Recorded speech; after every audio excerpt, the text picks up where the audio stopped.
Hey everybody, next episode of Better Than I Used to Be. Today I'm talking to Julie Hindmarsh, who's a hypnotherapist. She's done some training with me. She's since developed her skills and is a full-time hypnotherapist. Again, really interesting conversation. Good to hear another therapist's perspective. I hope you enjoy it and take something from it. Cheers. Hello Julie. Hello Welcome. Phil, thank you. Welcome. Nice to be here. And thank you very much for giving up your time today. Really appreciate it. My pleasure. For those who don't know, this is Julie. Julie, my friend, is a hypnotherapist and somebody who I did my training with and who I've known for a long time. It's great to catch up with you again. You too. Yeah. So we met on the training course. But what led you into that? You know, into the realm of wanting to be a hypnotherapist and helping. Well, a couple of years prior to that, I never used to be interested in sort of nutrition or that kind of thing. I didn't used to take care of what I ate. I used to have a reputation for visiting the chocolate machine in the office where I worked. Okay. You know, backwards and forwards all day sort of thing, and people used to laugh and then it got to a point where I was just feeling, I was getting up in the morning, getting ready to go to work and feeling like I could have gone back to bed rather than started the day, you know. Right. I started getting all strange sensation, tinglings in my legs and whatnot, you know. Mm-hmm. Started Googling things and, you know, scared myself as you do sort of thing. As Google diagnosis does. Yeah, yes, when you're searching for reassurance and Absolutely. You go down a rabbit hole of kind of matching your symptoms to whatever's on the website. Yeah. And I just started somehow or other to kind of pull myself out of it, and I thought, whatever this is, whether it's something serious, significant or what have you, I feel like my lifestyle needs to change. That's for certain, you know. And it was just a huge. It was a very. It wasn't a great time, but it also, on the other hand, switched on like a big light bulb for us as well. You know, give us a good kick up the bum and whatever other metaphor you can think of. I started to exercise, and I'm saying exercise, I didn't, you know, I started to go to one exercise class a week sort of thing. I started to just read books on fatigue, on, you know, what the different types of foods and herbs, supplements, everything like that. And it started to, through time, I mean, obviously not instantly or what have you, but over a period of weeks, months and what have you, I started to feel better, started to have more energy, started to just, the different things I was feeling in my body just dropped away one by one kind of thing, you know, and at the same time started to take a real interest in how the mind works and the brain works and what have you. And decided, I mean, this is going over like I say 6 months a year, maybe even longer. Decided that I wanted to do something more definite to do with the brain and how the mind works and what have you. And that took us down the route of the course that we did, hypnotherapy, and I didn't really know that much about it beforehand, you know, but I just absolutely loved it, you know, and we had a good tutor who was a hypnotherapist herself, wasn't she? And I just remember, I'm sure I used to spend most of the time in those, because she used to give us examples of people she'd helped and, you know, the types of things that she would do and the, you know, the things, the areas she used to work with.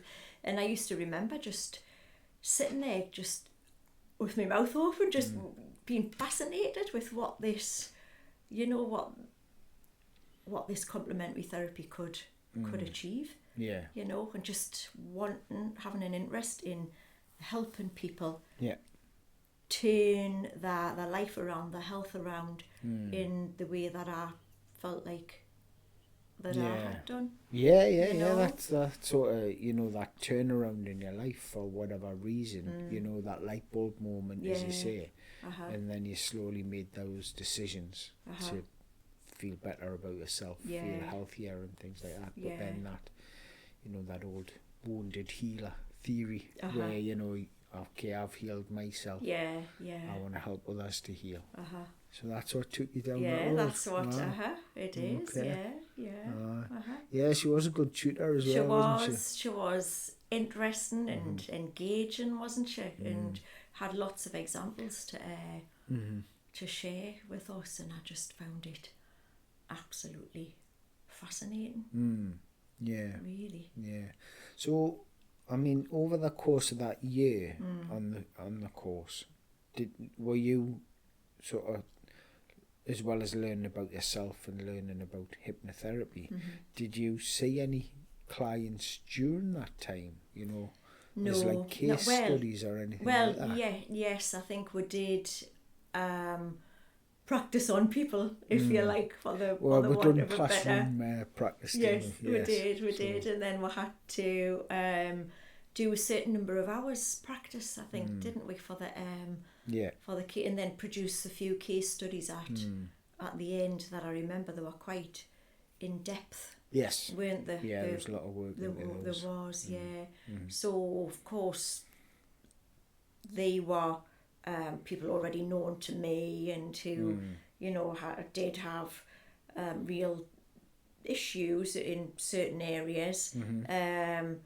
And were very kindly willing to let me practice on them as well. You know, so there's I think there's a lot of that with clients in all walks of the helping professions, but it's building that trust up, isn't it? Yeah, for they say like, you know, I can help you. It'll be fine. You know. You know. And the usual sort of questions, you know, will you have us dancing like a chicken and all that sort of stuff. Of course, you know, all of that, but when you explain it's hypnosis in the therapeutic context, you know, it kind of, you know. I remember I asked a group of people who I knew, and one response came back, haha, no chance. You know, which just goes to show what some people think hypnosis is, you know. And it's just dispelling those myths that quite often come from the stage. People haven't seen stage hypnosis. You know, I have to admit that the majority of clients come in and I'll say, is there any questions that you have? And oh no, I'm just open to, you know, to whatever it is about, sort of thing. The majority of them don't come in with preconceived ideas that I'm going to, you know, put them to sleep, or they're going to be out of it, or what have you, you know. But it's just, as you say, it's overcoming those things though, and realising the benefits of it and how it can help you. Can, you know, help your client anyway. You know, things like that. Absolutely. So once you got qualified, did you then go straight into working as a hypnotherapist, or was there a gap? Or I did go to, trying to remember the timelines. I was working part-time at the time. That post was then made redundant. I'm trying to think of the timeline between finishing the course and that happening. I think maybe it was about, I don't know, less than 6 months. I think it might have been. So then I started up my own business. From writing, a place in writing, there was a lady who owns who is a counsellor, who owned some therapy rooms, and I started hiring those rooms as and when I needed them. And it's just continued to build from then really. And I mean, I work from some therapy rooms in Prudhoe now. And Jesmond as well. Excellent. Okay. So and it's just kind of I don't have set hours really. You kind of fit in with when flexible around the clients. Yes, exactly. Yeah. Well, you have to be as much as you can anyway. Of course, Of course, yeah.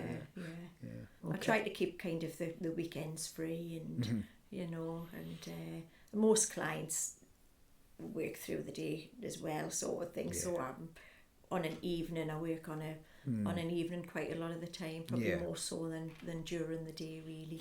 Yeah, I think that's it, isn't it? But as you say, it's being as flexible as you can within reason. Yeah, of course. I like to keep weekends free too, you know. You just need that little bit of a break for yourself as well. Yeah, of course. Yeah. So for people that don't know, how would you actually describe hypnotherapy?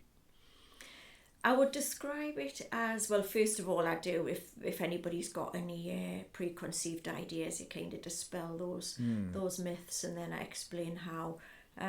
Quite a common one is sometimes somebody will come in and, you know, they've got this idea of it's me controlling the mind, which it's not that at all, you know. It's as well, people get concerned in case they can't relax, but I explain that hypnotherapy is, you know, relaxation's a side effect of hypnotherapy, you know, a pleasant side effect of hypnotherapy, but at the same time, if you feel relaxed, great. If you don't feel relaxed, that's fine as well. You know, I've had success with clients who felt relaxed, and success with people who haven't felt one bit relaxed. You know, I describe it more as like an altered state of awareness, where contrary to popular belief in that it's sort of being asleep or what have you, it's more people can, you know, tap into their emotions and their feelings even more,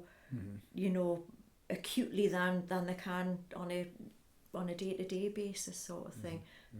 So that's the way I describe it. And then I also give people examples of, you know, if you're driving in the car from A to B, if you're going somewhere where you've been, where you go every day or what have you, you might get to your destination and think, I can't actually remember doing that journey. That's you know, that's you being in a state of hypnosis. You still, you know, stopped at traffic lights, avoided pedestrians, so that shows that you're still in control. But that's quite a good example that I give people. And then also, you know, if you're sitting watching a film that you get so engrossed in, you haven't heard your other family member shouting at you because you're so engrossed in this film.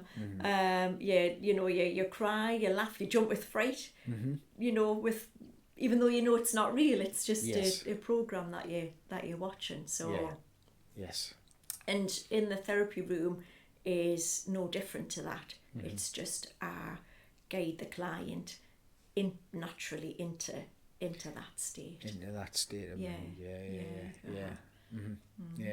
What's your most sort of common clients, if you like? You know, is it phobias, or is it anxieties, or what would you say your most common phobia? Definitely weight loss. Weight loss. Okay. Eating habits. And weight loss. Okay. That's a very common one, and that's what the type of client that I see most of the time. On a much lesser scale, I will, you know, if I will see other issues, sort of thing, like smoking or anxiety, phobias as well. But I would say 70-80% is weight loss. Is weight loss. So is your approach then, is that sort of developing a better relationship with healthy food, or is this sort of the gastric band side of things? What's your usual approach to that? It's moving away. By the time clients come to see me for weight loss, they've usually been on any number of diets. You know, they've gone round and round in circles with diets, with diet groups, diet plans, diet foods, even so far as injections you can get to lose weight, or or the gastric band, or the actual surgery gastric band, you know, which I think quite often people see as a last resort, quite a significant procedure to have, and almost a last resort that they think is going to be the answer sort of thing. But it all comes down to what's going on in the mind, you know, and there's no amount of dieting, injections, gastric band is going to change the reason why we eat. So I move clients away from what they're eating, because I've already done all of that with diets and, you know, focusing on what they're eating, to why they're eating, such as, you know, I have quite a lot of clients that say, you know, I eat a healthy tea, a healthy dinner, but it's on an evening when I'm sitting watching the TV. I'm backwards and forwards to the fridge. I'm picking anything I can get my hands on, you know, and I don't even realise that I'm doing it half the time, you know, and that there's no amount of dieting's going to change that. No. You know, that is to do with what emotion they're trying to push back down again with food, whether it be stress from a difficult day, whether it be boredom, because quite often I'll have people that'll say, you know, I don't think about it while I'm at work all day, come in on a night time and they're just like a different person, just, you know, totally out of control and automatic eating.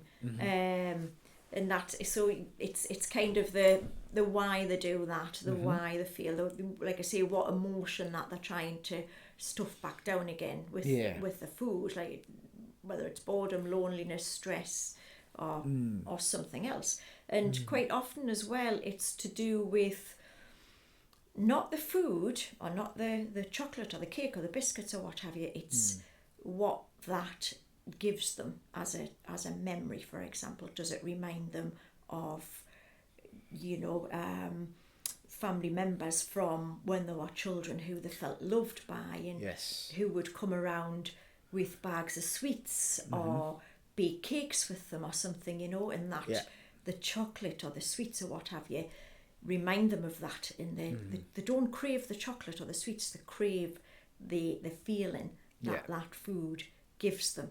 So it's about reframing all of that and finding other more healthy ways to relieve the boredom, to relieve the stress or the loneliness, or the you know, finding more healthy ways to remember their grandparents or their loved ones from childhood, you know, instead of turning to food, because they've done that for so long that they can't even remember where that habit comes from anymore. It's so ingrained in their subconscious mind, which, as you know, all of our habits and behaviours are stored in the subconscious mind. You know, it comes from there, and to the point it's no longer a conscious behaviour. You know, it's now a subconscious behaviour where they can't remember where it comes from, and they just do it automatically and out of control. And you know, that's what they find it the most difficult, and that's where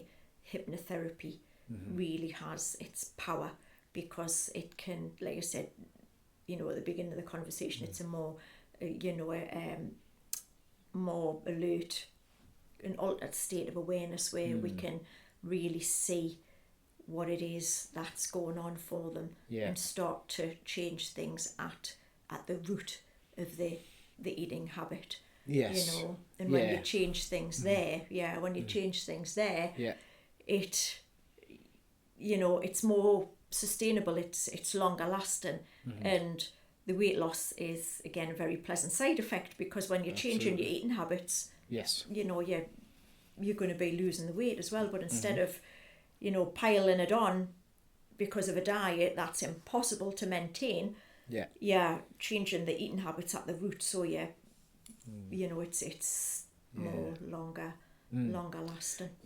And when you So do you spend some time at the start trying to identify all of that and identify the roots Yes. and where things Yeah. are and the emotion that they're either suppressing Yeah. or the memory that they're trying to revisit or satisfy. So you spend time doing that. Yeah. That's right, yeah. And get to the root. That's right, yeah. And then reframe and rephrase. Yeah, exactly. From there. And Right. quite often, sitting, chatting, they may remember things such as a child, you'd been told, and they're told this kind of every single day, every single mealtime possibly, don't get down off the table till you've eaten all of that. Yes. No dessert until you've finished your main course. And quite often they'll remember being told that kind of thing, Yeah.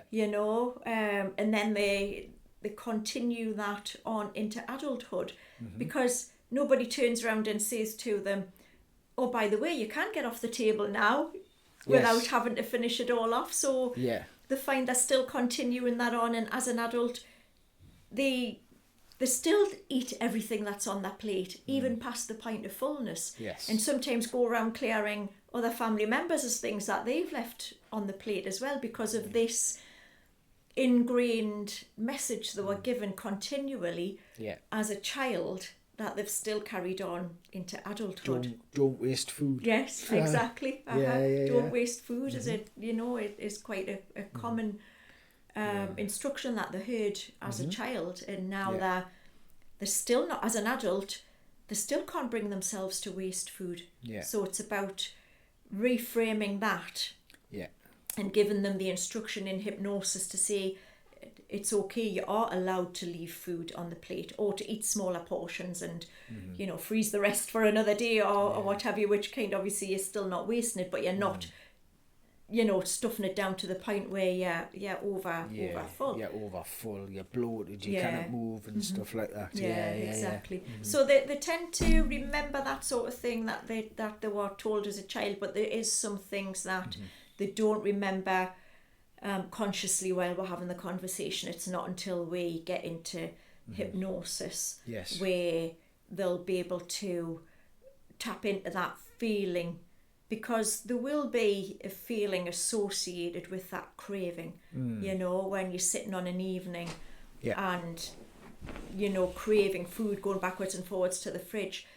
Although they might not be able to tell me sitting, chatting like this, when we get into hypnosis and, I say, what is it, that feeling that you're feeling, that, they are able to say, well, it's here and it feels like and okay, kind of let's follow that feeling back, or what does it remind you of, and that's when more will come about, and that's when we can reframe and change that behaviour. So they're still keeping the positive elements of that behaviour, but they're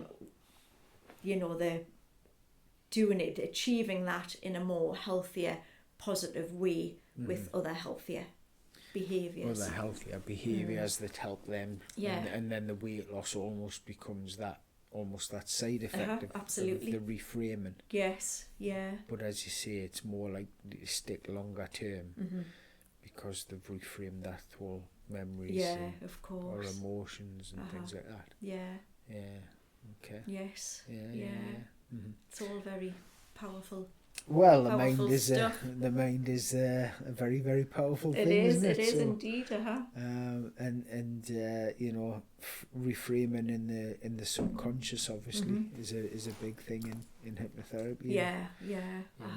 And reframing the emotions or the feelings around food, for example. Then it's all possible. Absolutely, yes. And I'll just quite often give them a reframe early on as well, because when they've, like I say, when they come in, clients come in and they'll have been round and round any number of diets, and the minute that they eat a treat food, they think, oh, that's it, I've blown it, it's I've failed. And I'll say to them, if we're ever going on a car journey to somewhere that we've never been before, and where I was going to say looking at the map, that shows me age, doesn't it? You're putting in the sat nav. If we take a wrong... our age. Yeah, I remember maps as well. Yeah, sitting reading the map.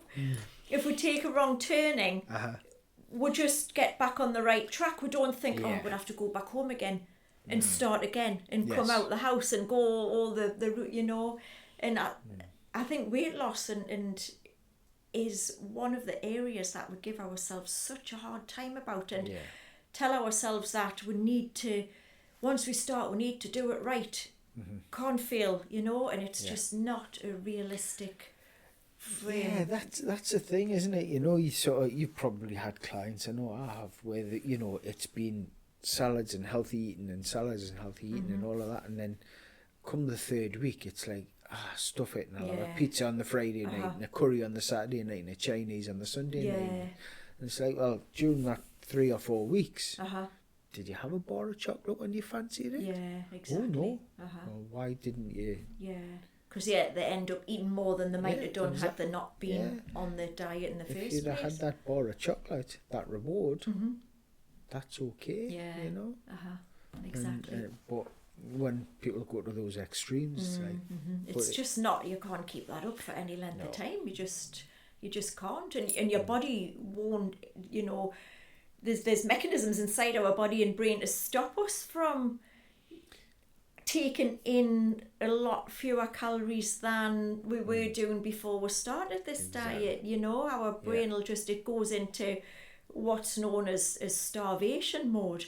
You know, and switches on, you know, chemicals and whatnot to make you take in the calories that your body needs. And then, because if you're in this starvation mode, it starts to store fat from the foods that you are eating to use as reserves, because the brain doesn't know when it's next going to be fed. So it, you know, so when people say, oh, I'm on a diet, but not only am I not losing any weight, I'm actually putting it on, that's because your body started to store the fat through, you know, because it doesn't know when it's next going to be fed. Absolutely. Yeah. And then people think that and then when they can't keep going with this, because who can at the end of the day, they feel that they've failed. That's you know, and always say it's your body when you eat again, because you're just so desperate for it and you feel like you've deprived yourself. When you eat, that's your body working beautifully and perfectly and doing exactly what it should be. Yes, doing. exactly. Yeah. You haven't failed. Your body's protected you perfectly and done what it. And then you pick up where you were on the map and you start yes, on the journey again. Yeah, absolutely. Yeah, exactly. But it's that word diet, isn't it? It's such a demotivating word. It's an awful word. It's far too empowered. Yeah, it is. Yeah. You know. Yeah. I mean, you know, you look at the multi-billion-dollar sort of slimming industry. You know, and it's like, well, hold on. If you burn off more than you're putting in, you're going to lose weight. Yeah. It's the simplest theory. It's doing it. That's a hard part, granted. But when you're reframing things and structuring things in the mind in particular, then that's going to work. And then it becomes, well, this is just what I eat. This is my diet.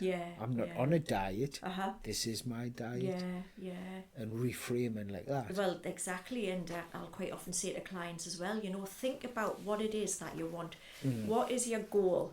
What do you want to achieve? Do you want to achieve more energy, more confidence, you know, the energy to run around with your grandkids, to fit back into your favourite skinny jeans or your favourite clothes, or to feel more confident being in the holiday snaps again, or what is it that you want? And when you decide you're going to lose weight, don't say I'm going on a diet, you know, reframe it and, you know, just kick that word diet out and say I'm on a journey to whatever your goal is. I'm on a journey to more confidence. I'm on a journey to more energy.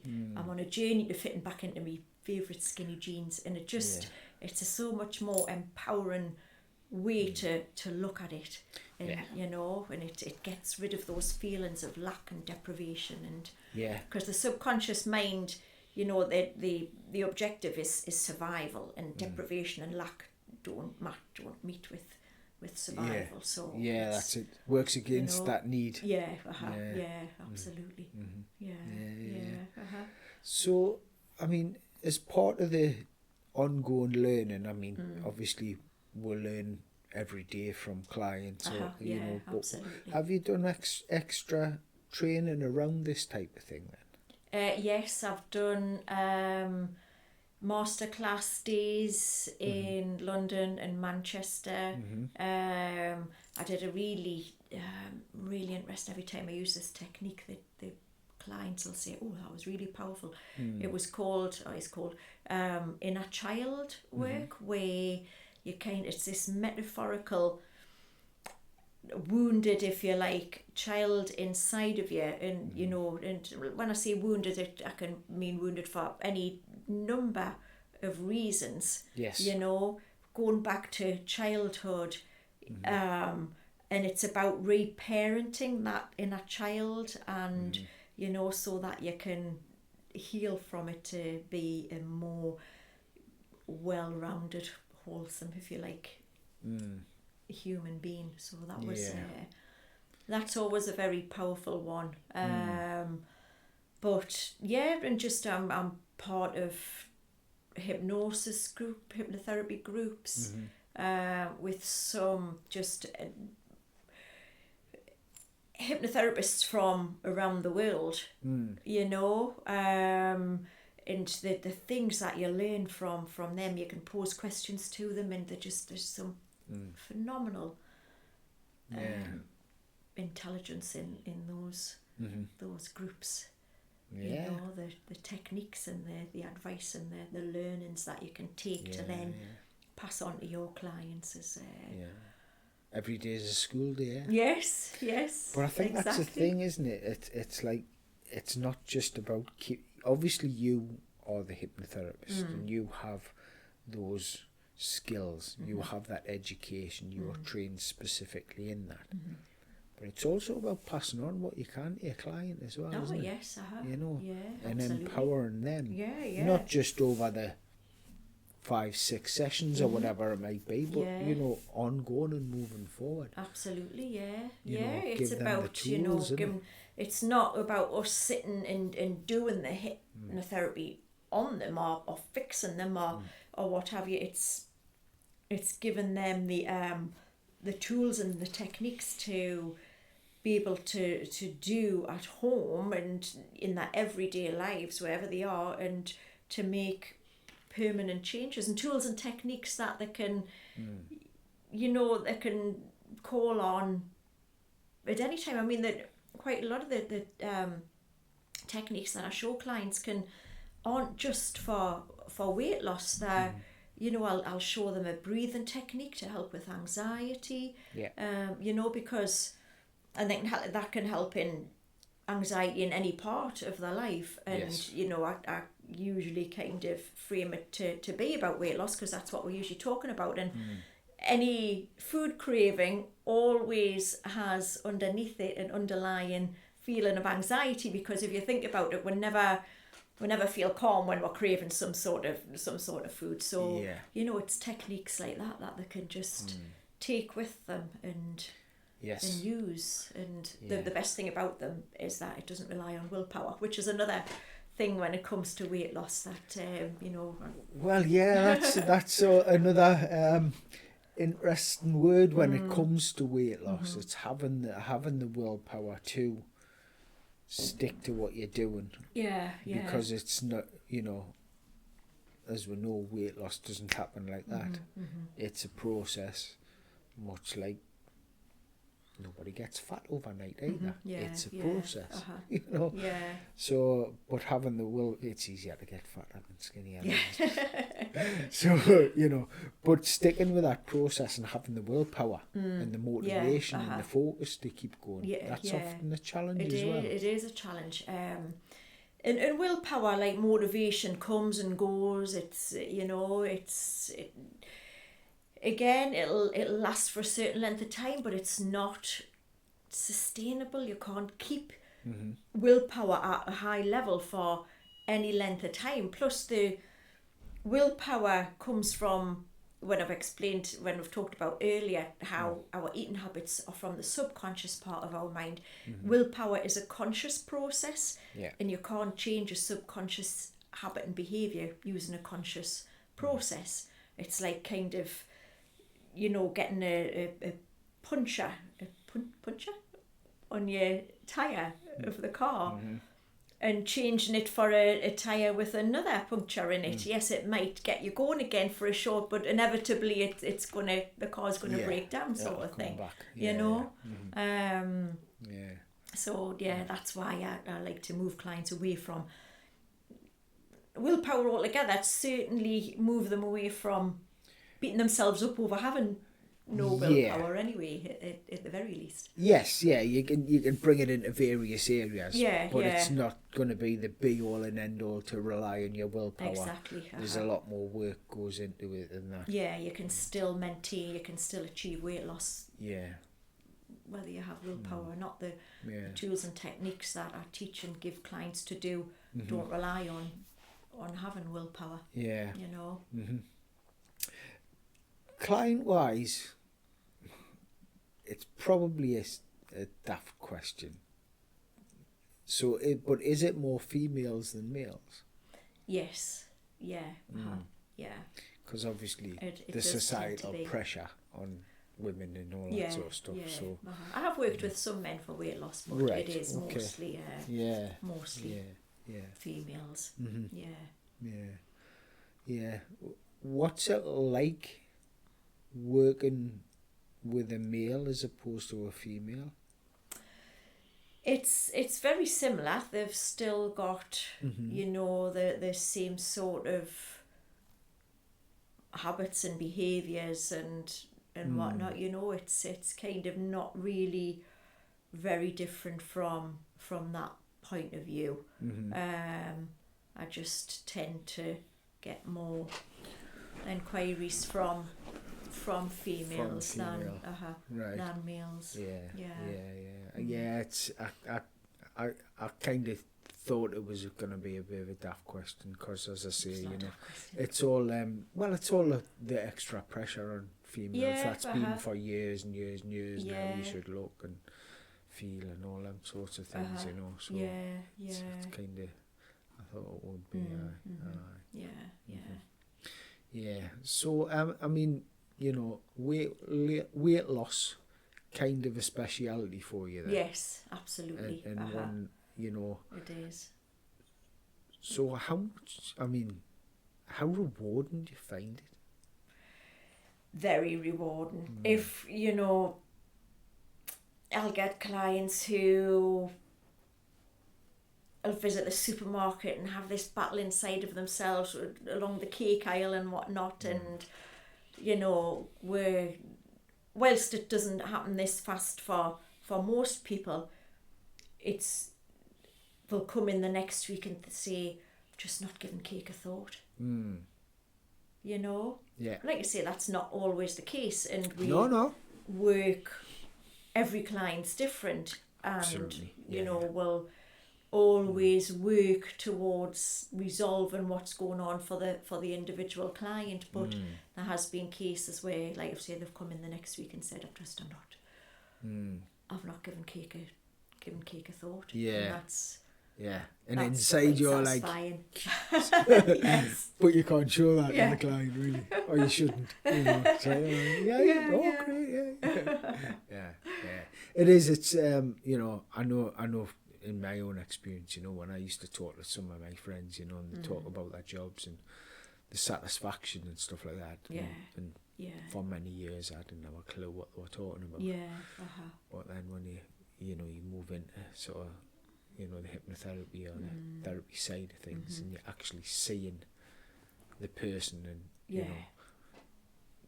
2 months later, you're you might as well be talking to a different person. Yes, absolutely. You know? And it's so rewarding from that Definitely. perspective. Yeah. Definitely. So do you think you'll stick with weight loss as your specialism for a while then? I think so. Yeah. Yes, I think so. Like I say, if when clients come to us for other things, I work with them, and I think it might just be, if something else takes over, a different issue or what have you, then that might just evolve that way. But for the moment, I'm really enjoying working with the weight loss clients. Feels like a real passion for you. Yeah, it is. Yeah, it is, and it's really really rewarding. And like you mentioned before, learning more from each client to help the next client, and the thing is, nearly every client comes in and I think they feel like they're the only one who's experiencing these things, where they find it difficult to understand why they eat well or feel in control during the day and just seem to lose control on the evening. So I'm learning from them and telling them, look, you're not alone. Yes. Nearly every client, and I may even go so far as to say every client,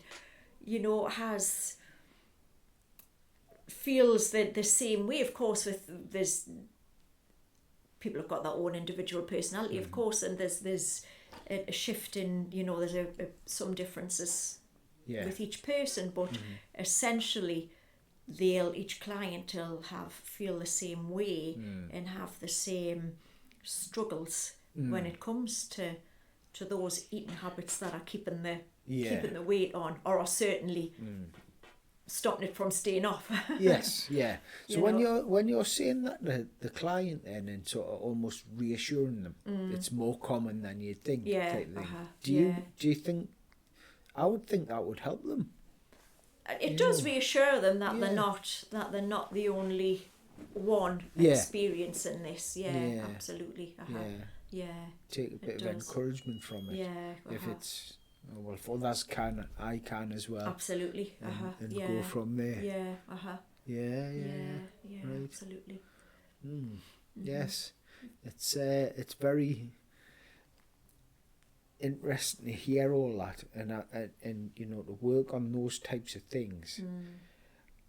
I mean, I know you sort of said about confidence as well, but I would imagine it has a really wide impact in their life. Things like confidence and self-worth and self-esteem and all of those types of things. It's just all consuming. It's just with most people, it's just it takes over every aspect of their life, and food is on their mind constantly.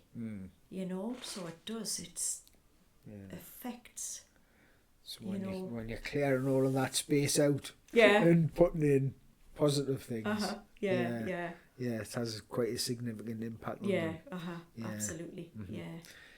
And having that physical reward of losing weight, as well as the mental reward to feel in a better place themselves, then that's a really great thing. Definitely. Absolutely. Fantastic. So what's your next sort of steps at the moment? Do you have plans to keep growing the business? Whereabouts are you working out of these days, Julie? So I'm working out of Prudhoe, the Special Centre in Prudhoe.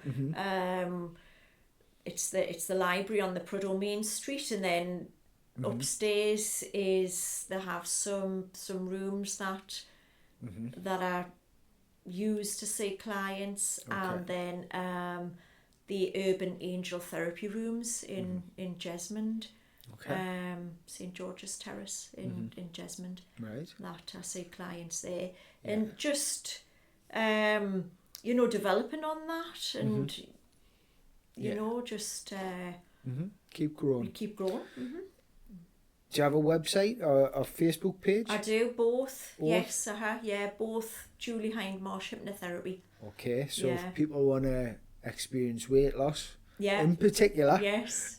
yes, other things addressed Yes. too, Yes, but definitely. weight loss, then Yeah, Julie yeah. Hindmarsh Hypnotherapy, Yeah. Facebook, and a website. And a website. Yes. Brilliant. Okay. Yeah. Yeah. Well, thank you again for your My time, pleasure. Julie. It's been, talking every day is a school day. Yeah. For me to listen and learn from some of those things that you've shared. I really appreciate your time. Oh, and it's absolutely my pleasure. It's been lovely to catch up and chat. And I'm sure we'll again soon. Yes, I hope so. And good luck, and hopefully the business keeps growing, Julie. Thank you very much. Thanks again. Thanks, Phil.